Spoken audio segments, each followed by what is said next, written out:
बिना घबराए bell icon press करना ना भूलें।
इस कहानी के लेखक है संतोष देशपांडे। 20 साल पहले मैं कोकण के नानेली और कानेली इन दो गांवों का सर्वेक्षण करने गया था। उस समय की बात है। नानेली से कानेली की दूरी करीब 4 से 5 किलोमीटर होगी, लेकिन रास्ते में मुझे 1.5 मील चलना पड़ा। 500 फुट ऊंचे पहाड़ को चढ़ के पार करना पड़ा और फिर पहाड़ से उतरना भी पड़ा। मैं कृषि विभाग में कार्यरत था। मेरा काम गांव में खेत की जमीन का सर्वेक्षण करना, गांव वालों से मिलना और उन्हें आम, चीकू और कटहल के पौधे के लिए सरकार से मंजूरी दिलाना और 3 महीने में एक बार दिए गए पौधों का निरीक्षण करना था। उस दिन मेरे सहायक हरीश, करण और धीरज और उसी गांव के राजू परब नाम के एक दुकानदार के साथ हम सब नानेली से कानेली जा रहे थे। सुबह का समय था। हमने अपना लंच बॉक्स साथ में लिया था। राजू हमें जाने के लिए गाइड कर रहा था। गांव की बस्ती को पार करके हम एक लकड़ी के पुल से निकल पड़े। थोड़ी थोड़ी दूरी पर बहने वाले झरने को पार करते हुए हम उस 500 फीट की पहाड़ी की तलहट में आ पहुंचे। तलहट पर पास ही में एक बुढ़ा आदमी एक छोटी सी झोपड़ी में बैठा हुआ दिखाई दिया। उस बुढ़े आदमी ने राजू परब से कोंकणी में कुछ पूछा तो राजू ने मुस्कुराकर जवाब दिया, ग्रहण है आज, रुक जा, साहब को मत ले जा वहां, वो गांव रात में रुकने के लिए सही नहीं है। अरे इसलिए हम सूरज ढलने से पहले वापस आ जाएंगे। राजू, क्या तुम्हें पता नहीं, उस गांव की घाटी में एक नदी है। नदी के पार उस गांव में एक बार जो आदमी जाता है वो कभी वापस नहीं लौटता। ये आप क्या कह रहे हो? मैंने ऐसा कभी नहीं सुना। केवल ग्रहण के दौरान ही ऐसा होता है। वो गांव लोगों को निगल लेता है। राजू और बूढ़े आदमी के बीच चल रही बातचीत सुनकर हम एक दूसरे को देखकर हंसने लगे। तभी हरीश और करण, ये दोनों मेरे असिस्टेंट, कहने लगे, सर, कोंकण में भूत प्रेत की बहुत सारी कहानियां और उसके चर्चे होते हैं। देखिए, वो बूढ़ा आदमी एक और नई कहानी कह रहा है। हम जो कह रहे थे उस पर ध्यान देते हुए बूढ़े ने हमसे कहा, आप लोग यहाँ के नहीं हो, इसलिए मैं आप सबसे ये बता रहा हूँ, पर मैं हैरान हूँ कि ये राजू तो यहीं का रहने वाला है, पर फिर भी इसे ये सब कुछ पता नहीं। इस पर राजू ने कहा, मैं यहीं रहता हूँ, लेकिन उससे गांव जाने का कभी मौका नहीं मिला। कभी कभार गांव की यात्रा के दौरान ही कभी काकेली देखी होगी, पर मैं उस नदी के पार कभी गया ही नहीं। इन दोनों की बातचीत को नजरअंदाज करते हुए हमने राजू से कहा, चलो, हमें सूरज ढलने से पहले इसी रास्ते से वापस आना है। आते वक्त कर लेना जितनी बातें करनी है। इस पर राजू ने बूढ़े से कहा, बाबा, सूरज ढलने से पहले हम वापस आ जाएंगे, चिंता मत करो। बूढ़ा कुछ बुदबुदा रहा था, पर हम वहां से निकल पड़े। गांव में प्रवेश करने के लिए केवल एक ही लकड़ी का पुल था। हम उस लकड़ी के पुल पर चलते हुए उस गांव में चले गए। बहुत चलने के कारण हम थक चुके थे। गांव में पास ही के बस्ती में रुक गए। वहां हमने 4-5 किसानों से बात की। हमारे पास के नक्शे दिखाकर उन्हें आम और कटहल के पौधे के बारे में जानकारी दी। सब काम होने के बाद उसी किसान के घर के पीछे एक पेड़ की छाया में बैठकर हम लोग अपना टिफिन खाने लगे। रात में चंद्र ग्रहण होने के कारण गांव के लोग अपने सारे काम जल्दी जल्दी निपटा रहे थे। मुझे लगा कि कोकण में अंधविश्वासी लोग ज्यादा है। लगभग 3:30-4 बज रहे थे। उसी समय हमें गांव देवी के मंदिर के बगल में बहने वाली आंबेरी नदी पर जाने का सहयोग आया। बहुत से लोग हमसे नाना भगत के घर ना जाने का इशारा कर रहे थे, लेकिन नाना भगत को अपने खेत में तटबंध पर चीकू और नारियल के पौधे लगवाने थे और इसीलिए उनके खेत को देखना, निरीक्षण करना मेरे लिए बहुत जरूरी था। रास्ते में राजू गांव वालों से कोंकणी में कुछ बात कर रहा था। हमें ज्यादा समझ नहीं आया, बस कुछ नहीं होगा ऐसा कहते हुए हमने सुना। नाना भगत गांव देवी के मंदिर के पीछे रहते थे, ठीक आंबेरी नदी के बगल में। हम नाना भगत की बस्ती में पहुंचे। हमने वहां 4-5 औरतें, 2 बच्चे, 2 बूढ़ी औरतें और नाना भगत को देखा। नाना भगत ने कमर से घुटने तक धोती लपेटी थी, हाथ में छड़ी, गले में अलग अलग मोती की मालाएं, सिर पर एक बड़ा सा कुमकुम का टीका लगाया हुआ था। वो बहुत जल्दी में था। उसने हमें देखते ही बैठने के लिए विनती की और उसने कहा, देखिए आप कल आ सकते हो, अभी आप निकलो यहां से। हमें समझ नहीं आया कि उसका क्या मतलब था। हालांकि हमने जोर देकर कहा कि हम आपका खेत देखना चाहते हैं, जिस पर नाना भगत ने कहा, देखिए मेरा खेत नदी के उस पार है और आज खेत में नहीं जा सकता क्योंकि जब ग्रहण चल रहे होते हैं तब मैं नदी पार नहीं करता। उसके ऊपर मेरे सहायक हरीश ने कहा, साहब, कोंकण तो अंधविश्वास से भरा हुआ दिख रहा है। नाना भगत ने उसका कोई जवाब नहीं दिया। उसने हमें जल्दी से यहाँ से निकलने के लिए कहा। हमें वास्तव में समझ नहीं आया कि वो ऐसा क्यों कर रहा था। क्या वो हमें अपना खेत नहीं दिखाना चाहता था? उसके पास खेत नहीं था, या वो सिर्फ एक पौधा खरीद कर किसी और को बेचेगा? हमारे दिमाग में कुछ अजीब सा ख्याल आने लगा। कल फिर से इतना लंबा पैदल सफर करना हमें मुमकिन नहीं था।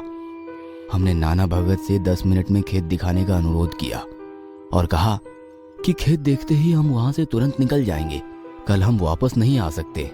इस पर नाना भगत ने कहा, साहब मैं आपसे जल्द से जल्द जाने की विनती करता हूँ। मेरे पास रुकने के लिए 2 मिनट भी नहीं है। मुझे बस ग्रहण शुरू होने से पहले नदी के पानी में जाना है। उसके बाद मैं किसी से कुछ नहीं कह सकता। मैं सिर्फ अपनी सिद्धि का जाप करना चाहता हूँ, इसलिए यहाँ से तुरंत निकल जाइए। हरीश और करण दोनों ने कहा कि धीरज से पूछो क्या करें। चलो, यहाँ देवी के मंदिर में रहते हैं और कल यहाँ खेत देखने आते हैं और फिर वापस चले जाएंगे, नहीं तो राजू हमारी मदद कर ही देगा। और अगर अभी हम निकलते हैं तो सूरज ढलने से पहले पहुंच ही जाएंगे, वरना रात में घने जंगल से उस पहाड़ को उतरना मुश्किल है। मुझे लगता है आज हमें यहीं रहना चाहिए। मैं उनकी बात से थोड़ा सहमत था, लेकिन राजू तैयार नहीं था। मगर मुझे जाना चाहिए। अगर आपका मन करे तो यहीं रुके और सुबह इसी रास्ते से वापस आए, नहीं तो गांव के कई लोग नानेली आते रहते हैं। मैं आपके भोजन की व्यवस्था यहीं पास के घर में करूंगा और चला जाऊंगा। इस पर मैंने राजू से कहा, इसकी कोई आवश्यकता नहीं है, दोपहर का खाना बचा हुआ है, तुम जा सकते हो। हमें फिर से अपने पैर नहीं तुड़वाने चल चल के, और बस 10 मिनट ये आखिरी खेत देखना बाकी है। नाना भगत को नदी में चले जाने दो, हम चुपके से पुल के पार जाते हैं खेत देखने के लिए और ये 2 बोर्ड लगाकर जल्दी वापस आते हैं। तुम यहीं रुको, फिर हम साथ में वापस जाएंगे। फिर मैं यहाँ रुक कर क्या करूं? मैं भी साथ आता हूँ। देखो, वो नाना भगत नदी में जा रहा है। नदी में जाने के बाद वो कहाँ कुछ कहने वाला है। चलो हम चलते हैं नदी के उस पार। नाना नदी के आधे पानी में खड़ा हुआ था। उसके घर की सभी औरतें शांत रहकर अपना काम कर रही थी। जैसे ही वो चला गया, हम उसके पीछे उस पुल तक गए जो थोड़ी दूर पर था। हम सब ने चुपके से उस पुल को पार कर लिया। आगे पहुंचने के बाद हमने पीछे मुड़कर नहीं देखा। वहां जाने के बाद हमें 100 से 150 कब्रें दिखाई दी।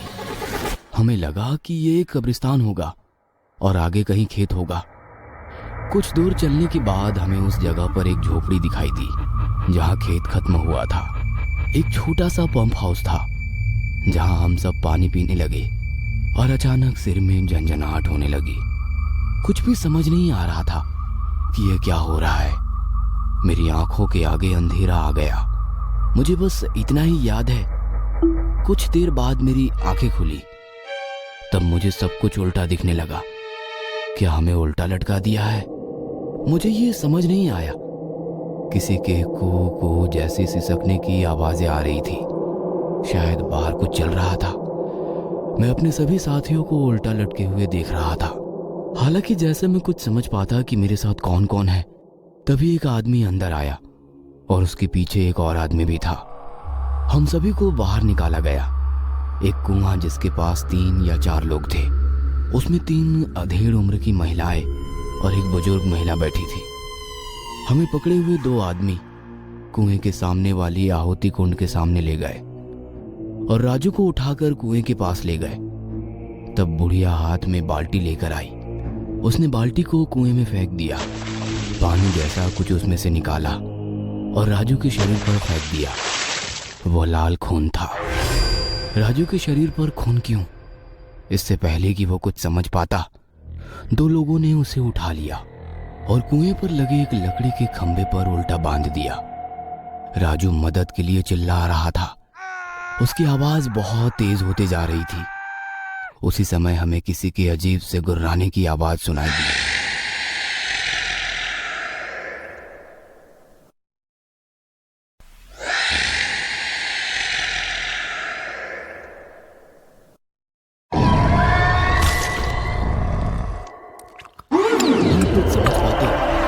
उसके पहले ही उस कुएं से कोई ऊपर आया और राजू को नीचे खींच के ले गया। संतोष देशपांडे।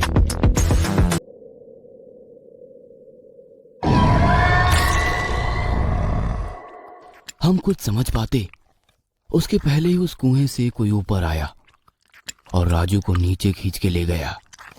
लगभग 5 मिनट में एक आकृति ऊपर आई।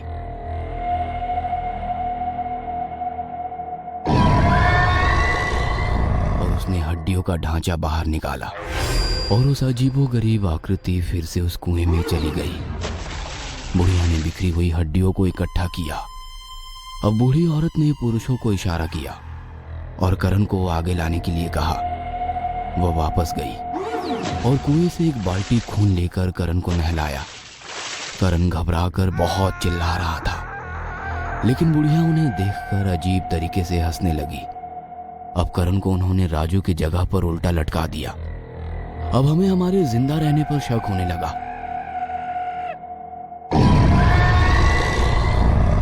और अचानक कुएं से एक अजीब सी आकृति निकली और कुएं की दीवार पर आकर बैठ गई। धीरज ने मुझसे कहा, सर, ये यति की तरह लग रहा है। यति? यति मतलब हीन मानव, जिनकी ऊंचाई 9 से 10 फीट होती है। तभी बुढ़िया ने फुसफुसाते हुए उससे कुछ कहा और तभी उसने अपना हाथ ऊपर उठाया। अब ग्रहण समाप्त हो चुका था। बुढ़िया ने खून से भरी बाल्टी उसके शरीर पर डाल दी, फिर पानी भी डाला। पानी डालने के बाद वो आदमी जैसा हो गया। जब उसने अपने चेहरे से पानी और खून पोंछा तो वो देखकर हम दंग रह गए, क्योंकि वो कोई और नहीं बल्कि खुद नाना भगत थे। हमारा सामना एक भयानक सच्चाई से हुआ। उन्होंने तुरंत करण को छोड़ने के लिए कहा। उन्होंने तुरंत हमें रिहा भी कर दिया और हमें जाने के लिए कहा। हालांकि रास्ते में उनके परिवार के सभी सदस्य हमारे साथ थे। बुढ़िया, नाना की 3 बहनें और एक आदमी, तो एक आदमी आगे। ऐसा हम सब एक साथ कब्रिस्तान से होकर लकड़ी के पुल पर आ गए। हालांकि बूढ़ी औरत बहुत गुस्से में लग रही थी। उस बुढ़िया ने नाना भगत से कहा, इन्हें क्यों छोड़ा? अगर तुम्हारी भूख मिट गई थी तो हम चारों इन्हें खा लेते। कम से कम हमारी 10 साल के लिए उम्र बढ़ जाती। अगर तुम इन्हें छोड़ना चाहते हो तो छोड़ दो, लेकिन मैं उनमें से एक को भी नहीं छोड़ूंगी। ये कहकर बुढ़िया बाल्टी हाथ में जोर से घुमाई और करण को पीठ पर जोर से मारी। इससे करण वहीं पर गिर गया। मैं और धीरज हम दोनों जोर से भागने की कोशिश कर रहे थे। कुछ ही देर बाद बुढ़िया ने बाल्टी धीरज की पीठ पर फेंक के मारी। वो भी गिर गया। अब मेरा नंबर था, ये मुझे मालूम था। लेकिन इस बार बुढ़िया आकर मेरे सामने खड़ी हो गई और बहुत जोर से चिल्लाने लगी और भयानक अजीब हरकत करते हुए उसने मुझे एक हाथ से उठाया। उसी समय नाना भगत वहां आ गए और कहा, ग्रहण समाप्त हो गया है, अब ये किसी काम का नहीं है, तुम बस इन्हें जाने दो। ये सुनकर उसने चुपचाप मुझे नीचे उतारा और वो चली गई। नाना भगत ने कहा, आप जल्दी ही इस जगह को छोड़ दें। हम सब जिंदा रहने के लिए पहाड़ी की चोटी से भागे और उस बूढ़े आदमी की झोपड़ी के सामने आकर रुक गए। हमने उस बूढ़े आदमी से पानी मांगा। उन्होंने पूछा, राजू परब कहाँ है? हम सब चुपचाप बैठे रहे।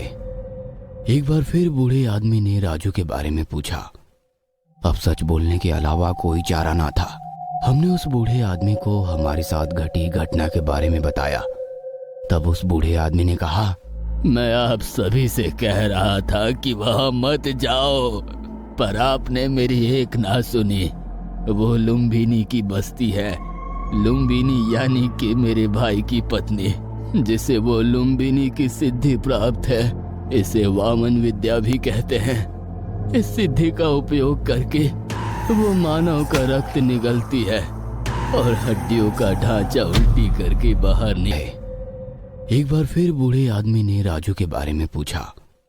अब सच बोलने के अलावा कोई चारा ना था। हमने उस बूढ़े आदमी को हमारे साथ घटी घटना के बारे में बताया। तब उस बूढ़े आदमी ने कहा, मैं आप सभी से कह रहा, सुरंग से होकर जाता है, फिर 2 जंगली भैंसों को उस जगह पर लाया जाता है। जंगली भैंसों को एक मंत्र द्वारा लकड़ी से बांध कर रखते हैं और बड़ी बड़ी सुई चुभाकर उसका खून पीते हैं और उन दोनों जंगली भैंसों को उस कुएं में फेंक देते हैं। उन जंगली भैंसों का मांस खाने के बाद नाना भगत यति की यानी कि एक हिम मानव का रूप धारण कर लेता है। उस समय भैंसों के खून की वजह से कुएं का पानी लाल हो जाता है। जिस आदमी को निगलना होता है उसको नहलाने के लिए उस लाल पानी का उपयोग किया जाता है। फिर आदमी को लकड़ी के खंभे से बांध दिया जाता है। नीचे कुएं का आदमी यति के भयानक रूप में आकर उसे निगल लेता है और फिर उसकी हड्डियां उल्टी करके बाहर निकाल देता है। निगले हुए आदमी का जितना जीवन होता है वह निगलने वाले को मिलता है। इस तरह ये लुम्बिनी की निगल कर उल्टी करने की कुविद्या है। मैं राजू को कह रहा था शाम होने से पहले उस गांव से वापस आ जाने के लिए, लेकिन बेचारे ने मेरी नहीं सुनी और अपने ही मौत को समीप खींच लिया। आपकी किस्मत अच्छी है, ग्रहण खत्म होने के बाद उनकी सारी शक्तियां चली जाती है, इसलिए आप लोग बच गए और इसीलिए उन्होंने आपको जाने दिया, नहीं तो आपकी भी कब्र आज वही बन जाती। नदी का दूसरा किनारा साल भर फिर से कब्रिस्तान की तरह दिखता है। वो कुआं भी गुप्त हो जाता है और वो कुटिया भी गायब हो जाती है। इस परिवार को हमेशा नए चंद्र ग्रहण का इंतजार रहता है। मैं यहाँ पिछले 50 साल से रह रहा हूँ। वे कई सालों से लोगों को निगलने का काम कर रहे हैं। आज तक केवल आप ही हैं जो बच गए हैं। बूढ़े आदमी की बात सुनकर हम जान गए थे कि हम कितने भाग्यशाली हैं। हम तुरंत वहां से निकल गए। ये घटना